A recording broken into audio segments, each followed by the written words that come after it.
Crime capital बनी दिल्ली। दिल्ली में एक और श्रद्धा हत्याकांड। फिर हुआ लिव इन पार्टनर का कत्ल।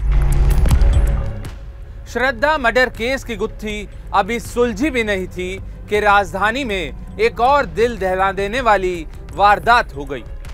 प्रेम की खूनी कहानी को अंजाम दिया गया पॉश इलाकों में शुमार सरिता विहार में। नमस्कार, आप देख रहे हैं सावधान हिंदुस्तान और मैं हूं आपके साथ अंकुश बख्शी।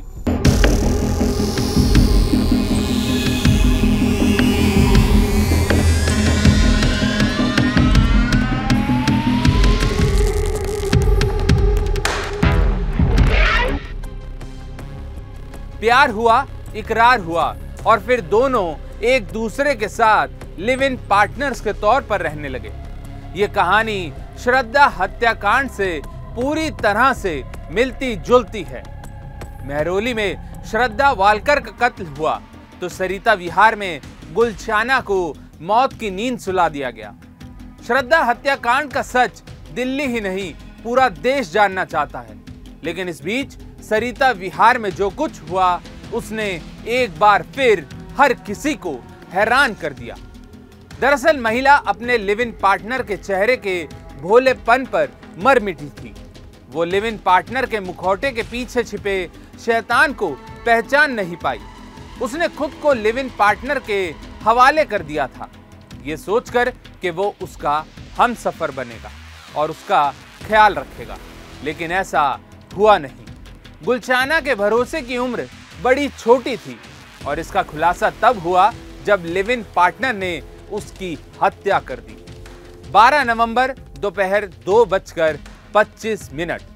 ये वो तारीख और वक्त था जब दिल्ली पुलिस को सूचना मिली थी कि मदनपुर खादर में एक महिला बेहोश पड़ी है।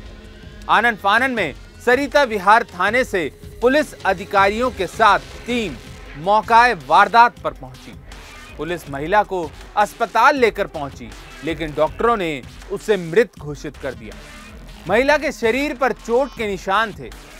पुलिस के लिए श्रद्धा हत्याकांड के बीच एक और ऐसी वारदात होना अपने आप में किसी चुनौती से कम नहीं था।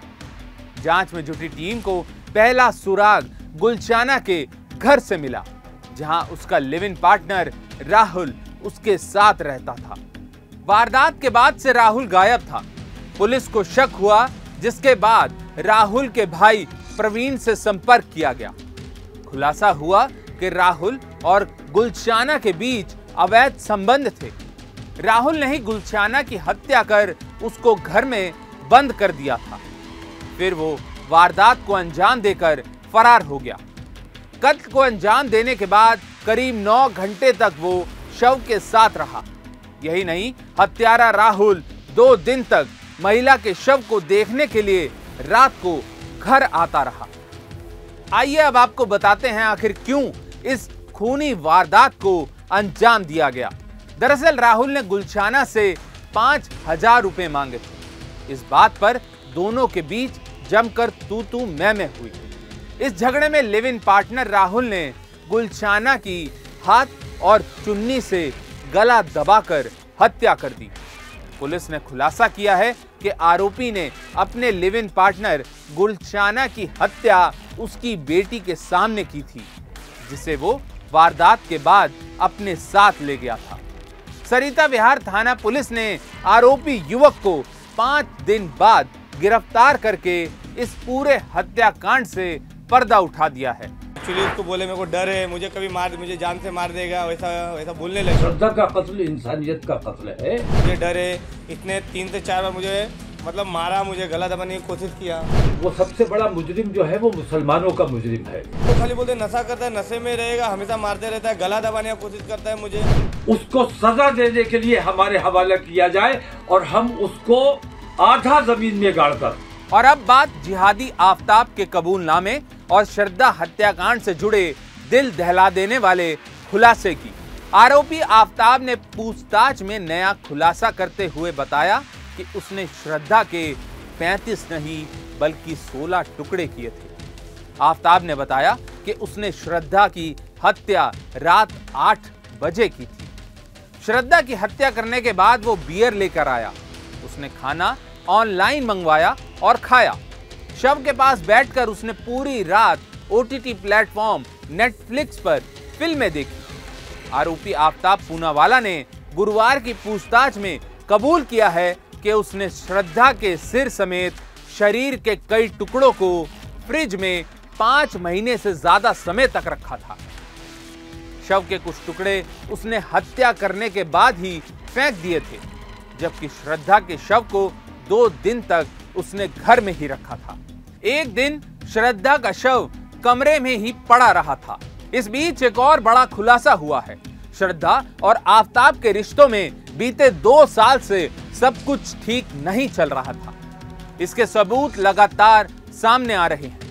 अब एक व्हाट्सएप चैट भी सामने आई है, जिसमें श्रद्धा ने अपने पूर्व टीम लीडर को बताया था कि आफ्ताब ने उसे पीटा था।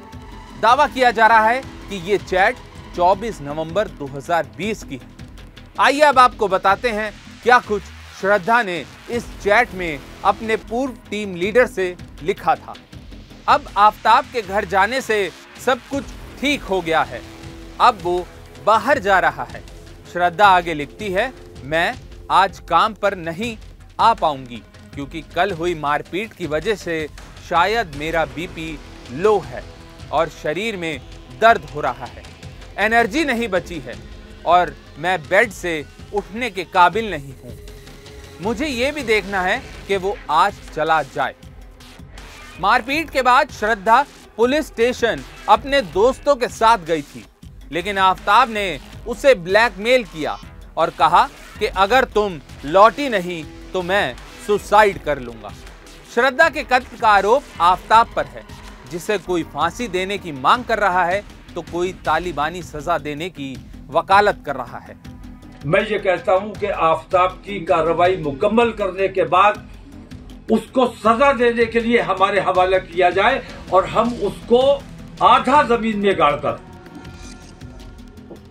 श्रद्धा के वालिदैन से उसको पत्थर से, और पत्थर बड़े नहीं होंगे, कंकर मार मार के ऐसी दर्दनाक उसे सजा दी जानी चाहिए और सरेआम दी जानी चाहिए और मीडिया के सामने दी जानी चाहिए। उसका सीधा प्रसारण होना चाहिए।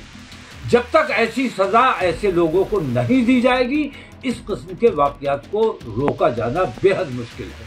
टुकड़ों में बटी लाश, वारदात में इस्तेमाल आरी, कत्ल के वक्त श्रद्धा के पहने कपड़े, घर में मौजूद लाश के टुकड़े, खून के कोई भी निशान, बाथरूम में नाली में इकट्ठा सबूत, श्रद्धा का मोबाइल फोन, 18 मई से 5 जून तक रात 2 बजे से सुबह 6 बजे तक आफ्ताब के मोबाइल की लोकेशन, ये सब ऐसी चीजें हैं जिनके मिल जाने से श्रद्धा मर्डर केस आईने की तरह साफ हो जाएगा।